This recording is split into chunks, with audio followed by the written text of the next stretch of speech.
They say there's a thread tied around your ankle, or your little finger depending on who you ask. You can't see it, not really. It stretches across cities, lifetimes and oceans, and somewhere at the other end of that thread is someone you are destined to meet. Someone you can't avoid, no matter how far you stray. You can tangle it, you can knot it, but it will never break. This isn't just an old superstition tucked away in the dusty corner of Chinese legend. It is a myth that still lives in wedding halls, in pop culture, in red bracelets worn by hopeful hearts around the world. Today we're unravelling the red thread of fate, the birth of the invisible thread theory.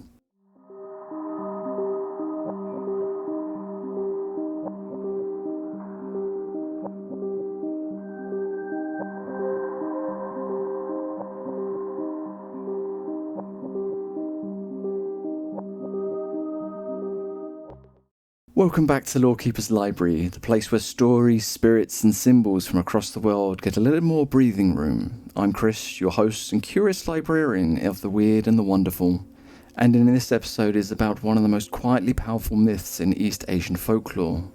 You may have heard whispers of it in romantic dramas, anime and even social media reels. The idea that two people fated to be together are connected by an invisible red thread. But this isn't just a poetic idea, it has deep roots in Chinese tradition, Taoist thought and centuries-old storytelling, and it has travelled across time and cultures in some very fascinating ways. So who ties the thread? Why is it red? And does fate always have the final say?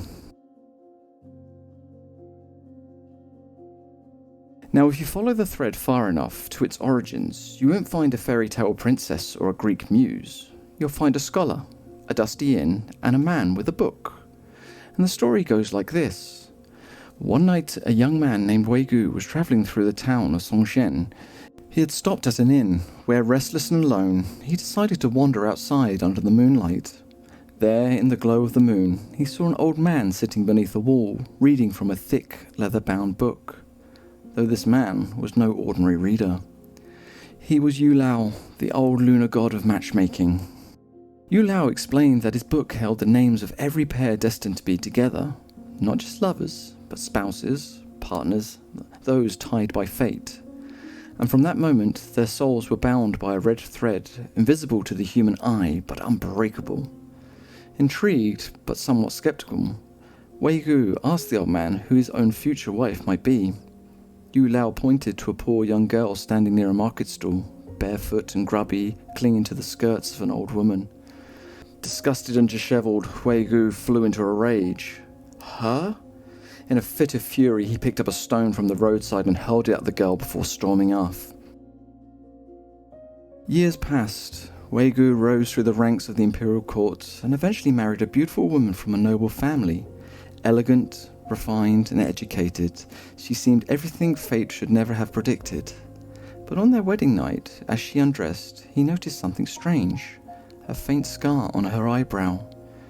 She smiled, almost embarrassed, and explained that she'd been struck by a stone as a child thrown by a stranger in the market. See, the very girl he tried to reject, and yet, in the end, married her.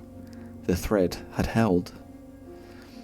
This tale, often found in Qi and Tang dynasty collections, is the cornerstone of the red thread of fate myth.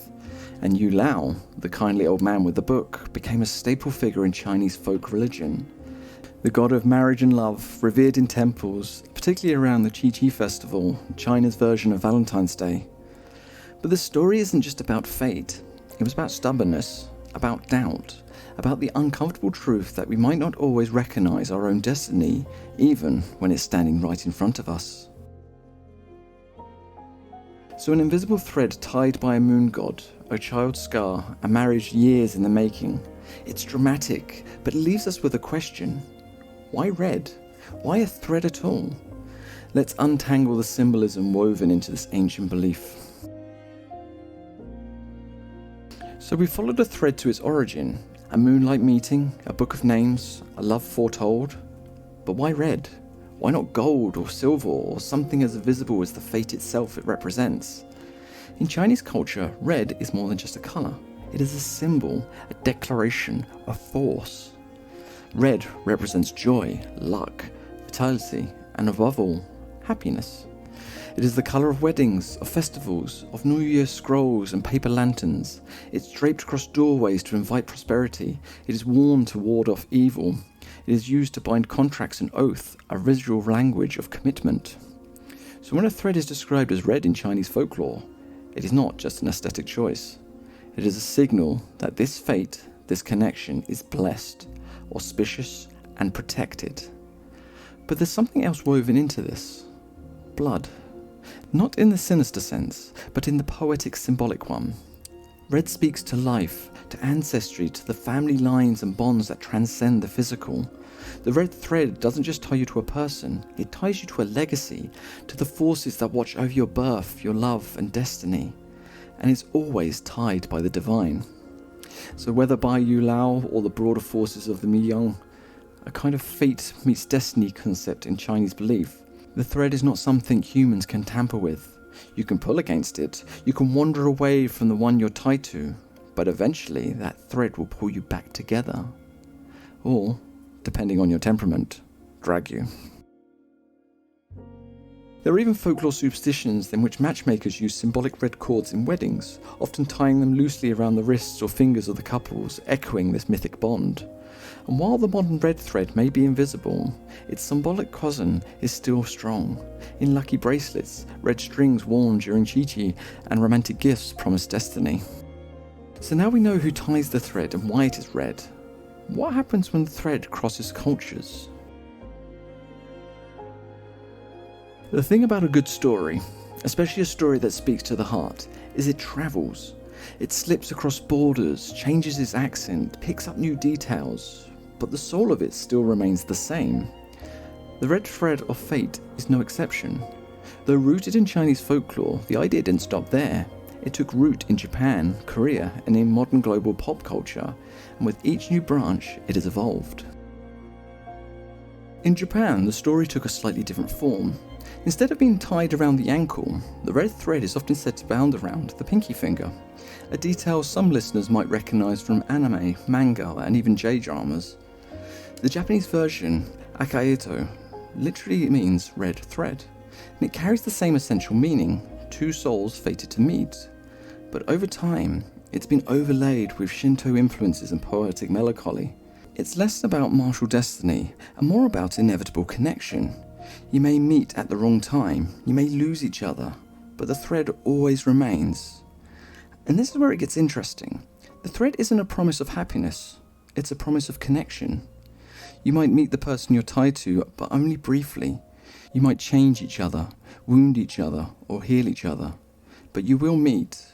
That nuance gives the Japanese telling a kind of bittersweet elegance.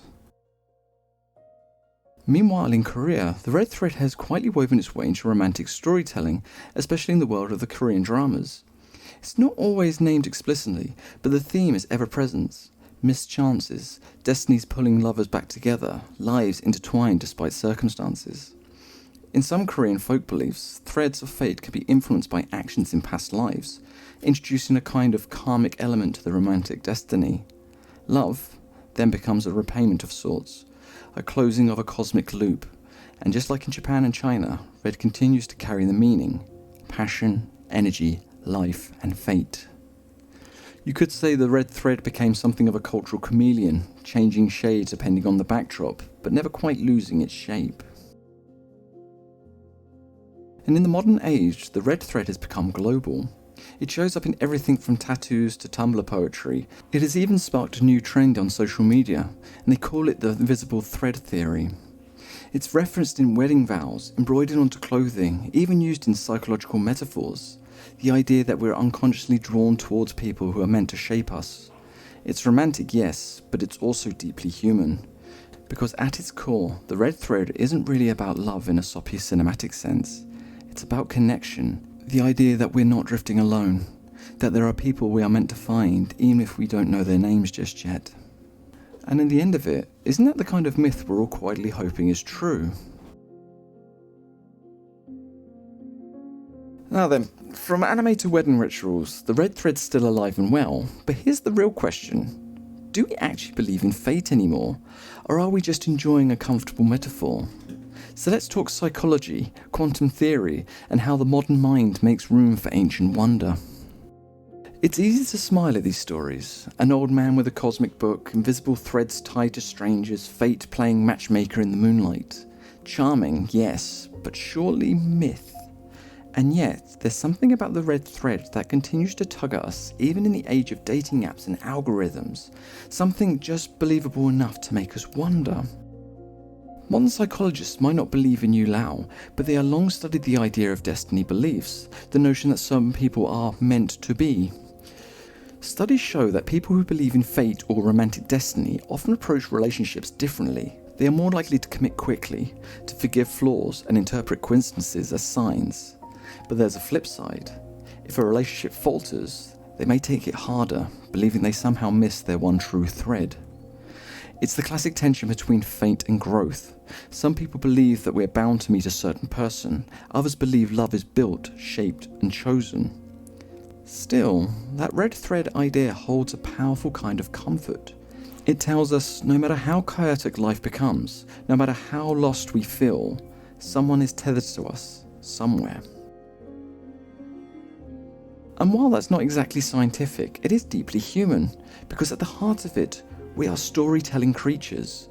We look for patterns, for signs, we turn random meetings into meaningful moments. And who's to say that's wrong? For the more speculative amongst you, some people have tried to link the red thread theory into quantum entanglement, the idea that two particles can become linked across space and time.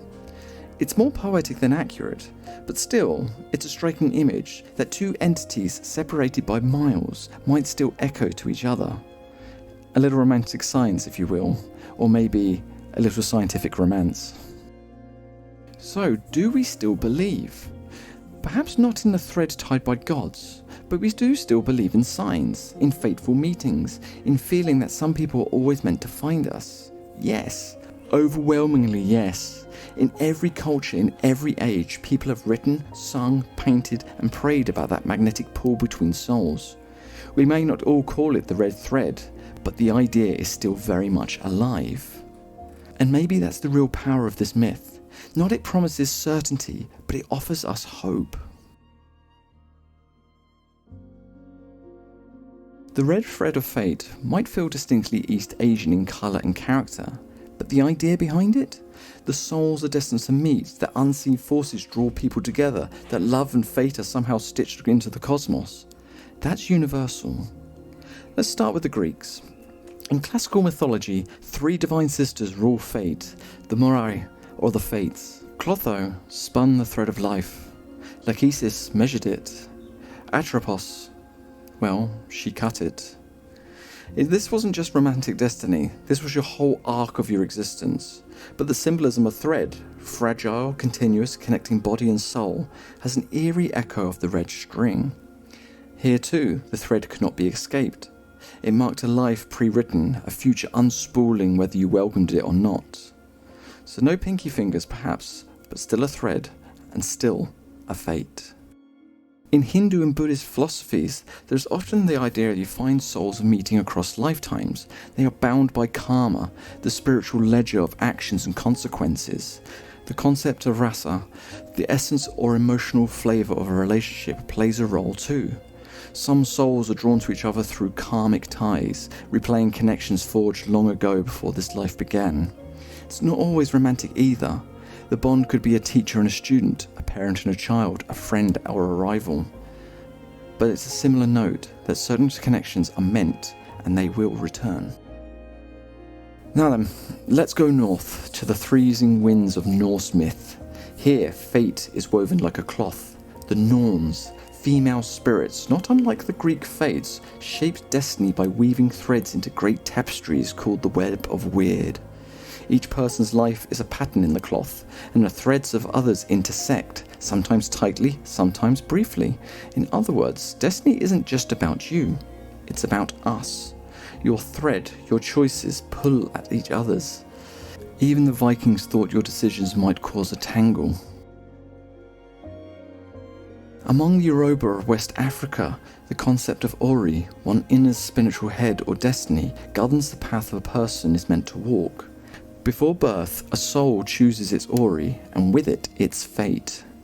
There are also beliefs in spiritual twins or soulmates, not always in the romantic sense, but people whose lives are spiritually intertwined.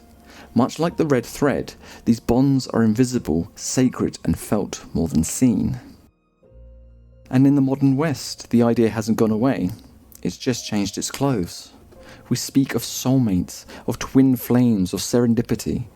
The idea that some people are cosmically important to us, not by chance, but by design.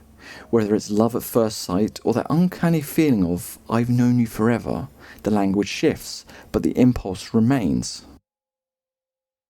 We all want to believe that life isn't random, that someone, somewhere, always has part of the plan.